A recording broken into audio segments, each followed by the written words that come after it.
না বলো এবার সবাই মিলে বলো। না স্টার্ট। চলো। Happy birthday to you.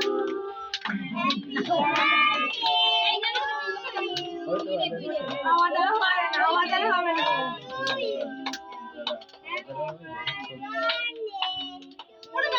এটা কেন ফাটেনি? এইটা ঘুরাবি নিচে ফাট। এইটাই ঠিক আছে। মা দেখো তো পরে এদিকে চলে যাবে। তুই খাওয়া কর। দাঁড়া এটা হলো না। আরে ওটা হবে তারপর তো কোনটা হবে তো? দাঁড়া হবে কি সে হবে? হাত স্লিপ কর। জিভ দিয়ে জল বেরিয়ে যাচ্ছে তো। চলো দাঁড়া। না ভয় পাবি না, ভয় পাবি না। ওদিকে মুখ করে চুপ করে দাঁড়িয়ে থাক। হাত স্লিপ কর। ওটা খেয়ে নিতে হবে না রে। বাবাটা খুলে ছিঁড়ে গেল।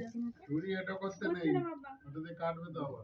ভয় নেই, কিন্তু কাকে কাটাতে আরে ছিঁড়ে গেছে হাত, বললাম হাত স্লিপ অন্য করছে। ছুরি দিয়ে কাটবো, অন্য ছুরি দিয়ে কাটবো। এটা আর ভালো এটা খেয়ে নে দর। হবে না। যাইতে হলো না। কাকা বললো না তুই করবি। হাত স্লিপ হয়ে যাচ্ছে পুরো। ওরে ওই দিকে মুখ করে ওপর দিকে মুখ কর। এইটাই রে এরকম দেখো। মা মুখটা বেঁকে যাচ্ছে, বেঁকে যাবে, নিচের দিকে ধরে কর। কি হলো গো পাপা? হচ্ছে না এটা। কি শক্ত। ভয় নেই, চুপ করে দাও। ঘোরাতে হবে। দাও ওই কোন মামুনি দিকে মাথার দিকে